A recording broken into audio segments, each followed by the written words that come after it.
In 2019, I moved to a new city with my boyfriend at the time. I didn't know a single person there, not one. The only familiar face was Tim, my boyfriend's best friend, and his wife, Allie. They had moved there a year earlier, and because of that, we naturally fell into spending a lot of time together.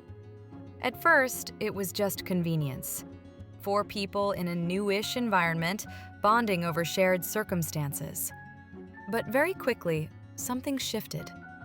Allie and I clicked instantly. Not casually, not politely. I mean one of those rare, almost uncanny connections where you recognize a piece of yourself in someone else. We talked every day. We hung out multiple nights a week. We texted each other every tiny detail. What we cooked, what we were feeling, something funny we overheard during the day. We took girl trips.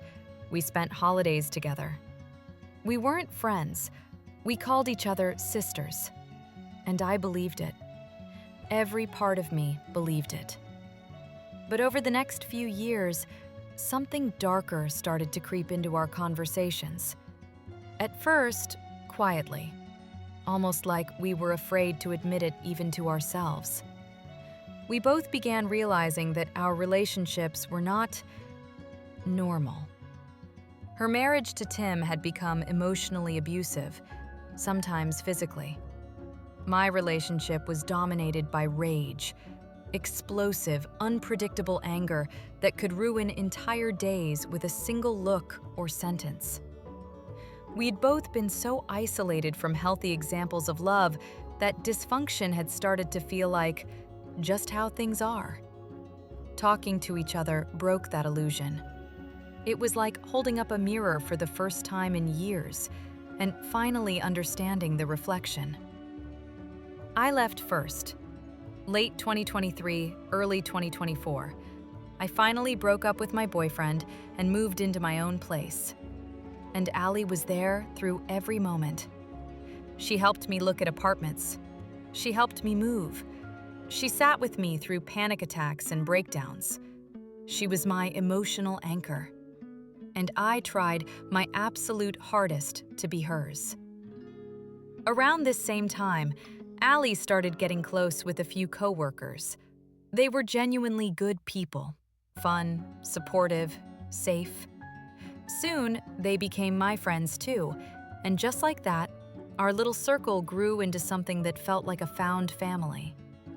For the first time in years, life actually felt good. Then came early spring 2024. Allie separated from Tim. Not officially, not legally, she just moved into a friend's empty apartment to get some space.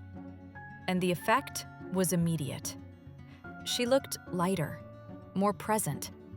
The tension she had always carried in her shoulders seemed to disappear. She told me she was planning on filing for divorce that spring. She was excited, she was scared, but she was free. At least, that's what it looked like. Then, everything imploded in one night. Our friend group went out while I stayed home sick. The next morning, Allie called me and confessed she had drunkenly hooked up with one of the guys in our group, Matt. She was horrified. She was shaking. She kept repeating that she felt like she had cheated, even though she and Tim were separated. But then she admitted something else. She said she thought she had feelings for Matt. And she told me this in confidence. Just me. No one else knew. Over the next few weeks, the hookups continued. Not constantly, but enough that it became a pattern. Then, in late spring, Allie found out she was pregnant.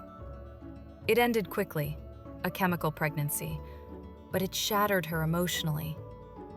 And that was when she finally told me the part she hadn't been able to say before. The very first night she hooked up with Matt, she was too drunk to consent. I remember sitting there, holding the phone, and feeling something inside me just crack. Because suddenly, her behavior made sense in a way that made my stomach turn.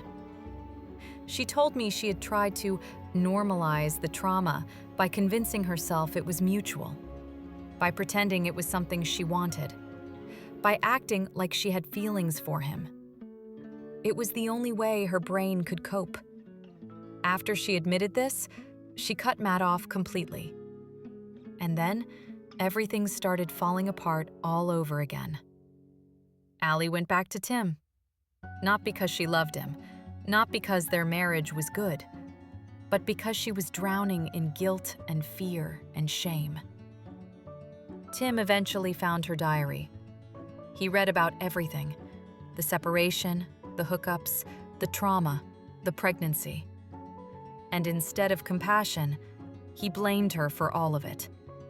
He made her feel like she owed him, like she had ruined his life. And she believed it. Once Tim knew, Allie told Matt the truth too. 2 weeks later, Matt packed up and moved across the country without telling anyone until he was already gone. After that, Allie disappeared. Not just from Matt, not just from Tim's radar, she disappeared from everyone. Our entire friend group. And eventually, from me.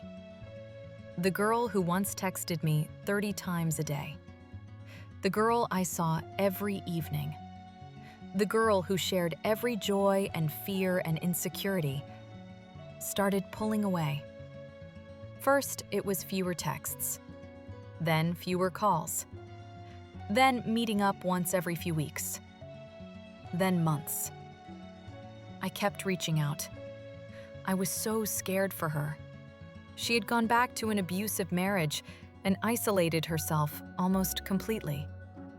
She was working remotely, not seeing friends, barely leaving the house.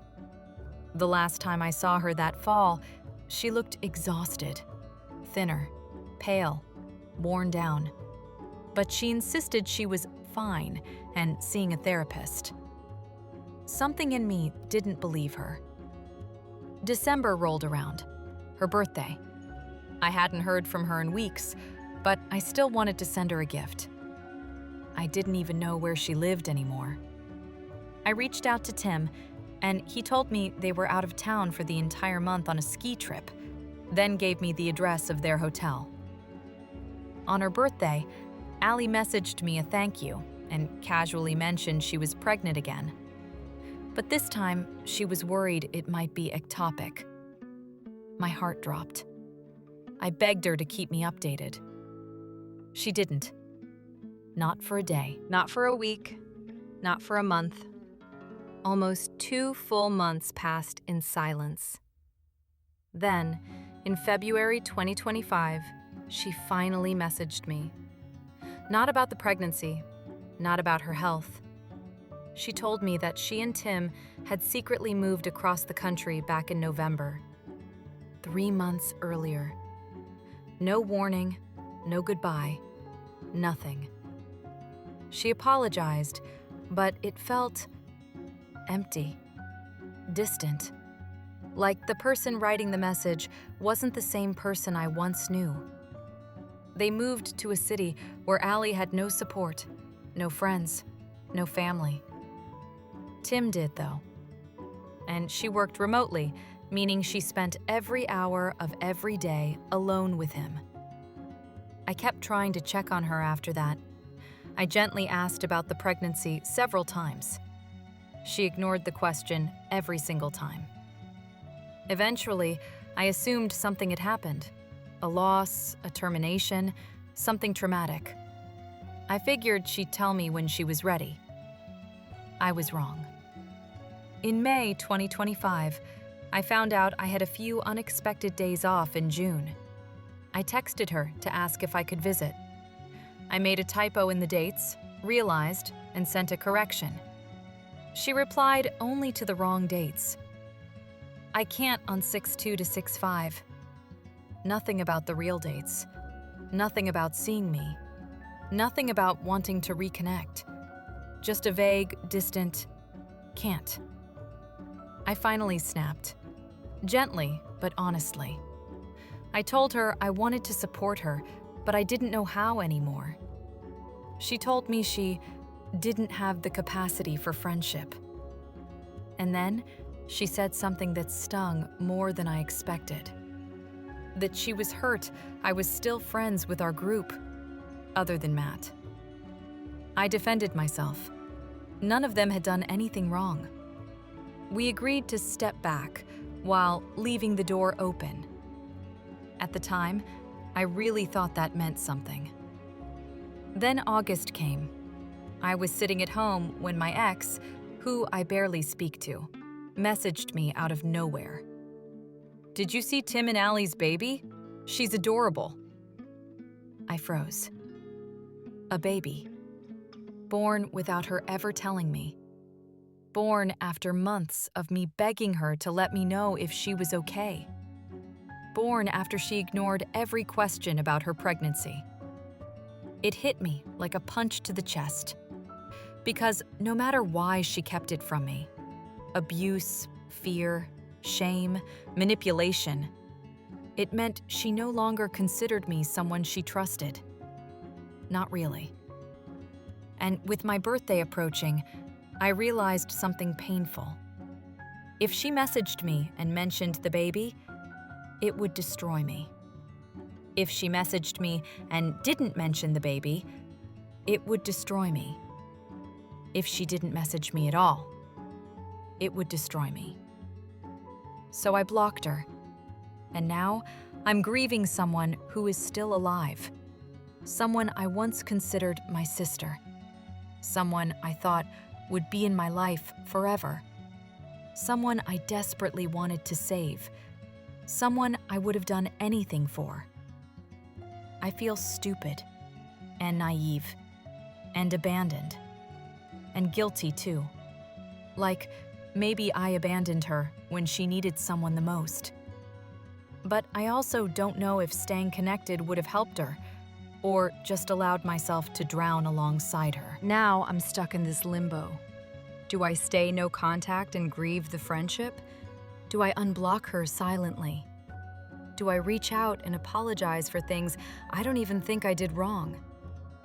Or do I accept that she made her choice, even if that choice was shaped by fear, trauma, and manipulation?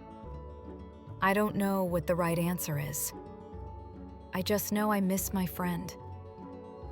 And I don't know if she even exists anymore.